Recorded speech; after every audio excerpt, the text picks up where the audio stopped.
मरीज़ हमारे पास शिफ्ट हुआ कि ये मुख्तलिफ़ अस्पतालों से होता हुआ हमारे हॉस्पिटल आया। बिल्कुल सूख के वो कांटा हुआ था। 55-60 साल का वो आदमी था, बहुत ही पतला दुबला, और हमारी ज़ुबान में यूजली हम कहते हैं बोन एंड स्किन, पानी की शदीद कमी और बुरा हाल। उम्र उसकी 55-60 साल थी। जो उसके साथ एक ही लड़की थी वो 20-25 साल की थी, और वो अपने आप को उसकी बीवी बताती थी। मेरे जूनियर डॉक्टर्स ने मुझे राउंड कराया तो उन्होंने कहा जी कि ये फ़लाँ वार्ड से शिफ्ट हुआ है, इसको 4 महीने से शदीद दस्त लगे हुए हैं, ये कुछ भी खाता है तो इसको डायरिया लग जाता है, और इसके सारे टेस्ट हो गए हैं, गैस्ट्रोस्कोपियाँ, एंडोस्कोपियाँ, बायोप्सी, हर चीज़, इसे कुछ नहीं आ रहा, तशखीस नहीं है। लेकिन अब इसकी हालत इतनी बिगड़ गई है कि ये आईसीयू में शिफ्ट हो गया है, वेंटिलेशन के लिए हुआ है, और इसको कोई दवाई काम नहीं कर रही है।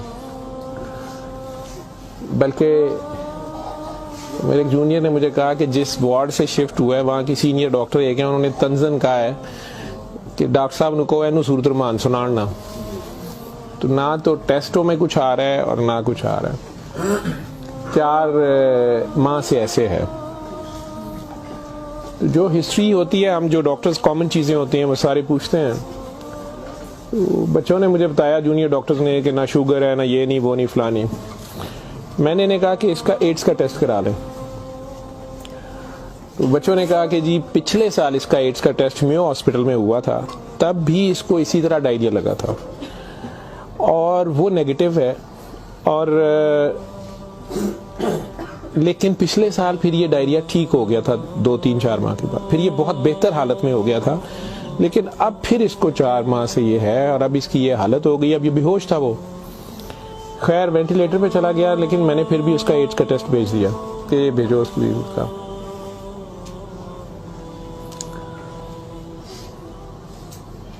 सूरह रहमान हमारे आईसीयू में वैसे ही लगती है, सुबह दोपहर शाम, कई बार मिस हो जाए, दिन में कम से कम एक बार जरूर लग जाती है। कोई ना कोई डॉक्टर नर्स ड्यूटी अपनी समझ के इसको लगा देते हैं। वो भी लग रही थी, सारे पेशेंट्स थे।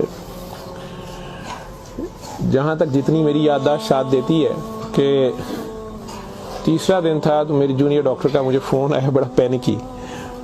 उसने कहा कि सर ये पेशेंट जो है इसकी हालत तो ख़राब ही है, वैसे ही है, बेहतर नहीं हो रहा ये वाला पेशेंट।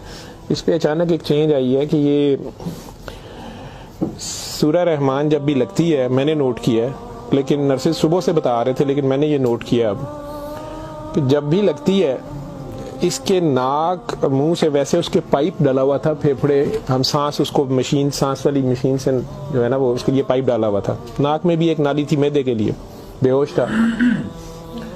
उसने कहा जी इसके नाक में से सुंडियां उबलना शुरू हो जाती हैं बाहर को, और नर्सेज इसके ऊपर ड्यूटी करने से तंग हो रहे हैं। तो अब शक्कर एक मशीन होती है जिससे हम मरीज के अंदर से एक बलगम निकालते हैं जो नेगेटिव प्रेशर से सक करती है। तो सर इसको हम सक करते हैं, लेकिन ये नहीं समझ आ रही कि ये कहाँ से आ रहे हैं। मैंने कहा इसके मैदे से खींच के देखे, उन्होंने कहा जी उधर से नहीं आ रहे। मैं कहा इनकी सांस वाली नाली से आ रहे हैं, उसमें से भी नहीं आ रहे।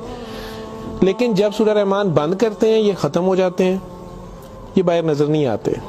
यहाँ हमारी हड्डियों में खाली जगह होती है, उन्हें हम साइनस बोलते हैं डॉक्टर्स। तो मैंने कहा यार फिर इसके ये साइनस से आ रहे हैं, और मेडिकली हम इसे मैगट्स इन्हें कहते हैं हम।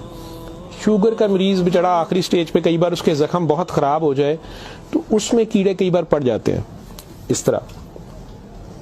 लेकिन ये चीज़ मैंने नहीं सुनी थी, और ना ही उसकी कोई, ना वो शुगर का मरीज था ना कुछ और था।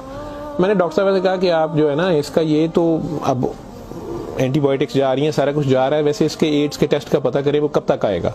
तो मुझे लग रहा है कि इसकी कुव्वत मुदाफ़ियत कोई नहीं है और ये कीड़े इस तरह पड़ गए हैं, लेकिन उसके अलावा कोई और रिश्तेदार इसका है ही नहीं है, और वो कोई चीज़ ला भी नहीं रही। दवाइयाँ भी हमने खुद अपने फंड से शुरू कर ली हैं। इसका करना क्या है? और मसला ये है कि ये जिस वक्त सूरह रहमान लगती है तो ये कीड़े इसके अब तो आंखों से भी कुछ निकले हैं, तो इसके नाक और मुंह से उबलना शुरू हो जाते हैं। लेकिन जब हम बंद करते हैं थोड़ी देर बाद वो मुंह में कहीं नजर नहीं आते। तो हमारा ये ख्याल था कि सूरह रहमान बंद कर देते हैं। इसकी बीवी ने भी कहा कि ये तुम लोग फिर बंद करो, पता नहीं क्या तुम लोग लगाते हो। तो वो जो हमारी नॉन मुस्लिम सिस्टर थी, उन्होंने उसे कहा कि मेरी बात सुनो, मुझे नहीं पता इसे क्या बीमारी है, लेकिन वो इसे प्रेयर कहती थी। उन्होंने कहा जब ये प्रेयर लगती है ना, ये कीड़े इसको छोड़ के भागते हैं।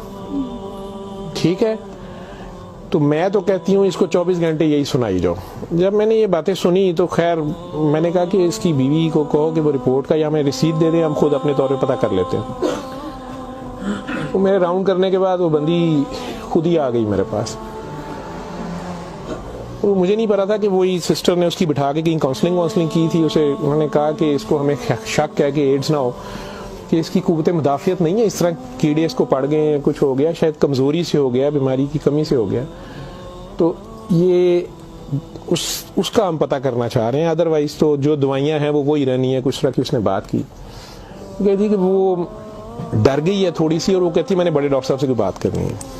बहरहाल अब मुझे जितना याद है, मैं 1 साल बड़ी सोचा है इसके ऊपर कि मैं इसको बयान करूं या ना करूं लोगों के सामने।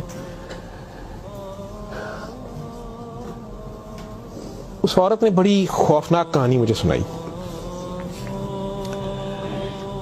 जब उसे ये डर पड़ा ना कि इसको एड्स ना हो और उसको ना एड्स लग गई हो, अब वो मुझे कहने लगी इधर कमरे में आके कि डॉक्टर साहब ये जो मेरा मियां है ना, ये असल में जादूगर है। मैंने कहा आपने तो पहले दिन लिखवाया कि ये रिक्शा चलाता था और रिक्शा ड्राइवर है।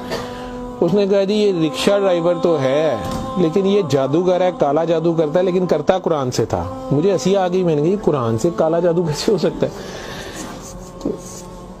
बहरहाल टू कट इट शॉर्ट, उस औरत की हमारे वो डॉक्टर्स ने मुझे, चूंकि वो वीडियो मेरे पास वो सिर्फ पड़ी है जिसमें वो कीड़े प्लेट में, हमारी उसे डिश कहते हैं, उसमें वो निकाल के वो डाल रहे थे, तो मुझे उन्होंने भेजे कि इसका करना ये क्या है। पहली रात जब उन्होंने मुझे मैसेज किया रात को व्हाट्सएप पे, तो वो वीडियो मेरे पास पड़ी हुई है। और उसने मुझे बताया जी कि मैं खुद किसी की बीवी थी, उसकी माँ मुझे बड़ा तंग करती थी और मैं चाहती थी कि ये मेरे अंडर आ जाए। मुझे किसी औरत ने, दूसरी ने बताया, हमसाई ने बताया कि ये खामन तुम्हारा गुलाम हो जाएगा, तुम इसके पास चली जाओ। बाकी तफसीलात में मैं नहीं जाता, जो कुछ उसने मुझे बताया, उसने कहा जी कि ये इसका जादू का तोड़ ही नहीं था और इसका काम लाजमी इसका होता था, ये जैसे भी करता था। तरीकाकार उसने क्या कहा जी, इसने कमरे में अंदर एक गाव तकिया रखा होता था, उसके ऊपर इसने वो जिस तरह स्माइली होता है, जो मुझे समझ आई कि उसने कोई बुत सा बनाया हुआ था, उस कमरे में ये बैठाता था और वो लोगों को पहले तो कुरान शरीफ भी पता नहीं पढ़ने को कहता था, कुछ करता था, फिर उनकी बात सुनता था, सारा कर करा के जो मुझे उसका तरीका वारदात समझ आया या जो भी था।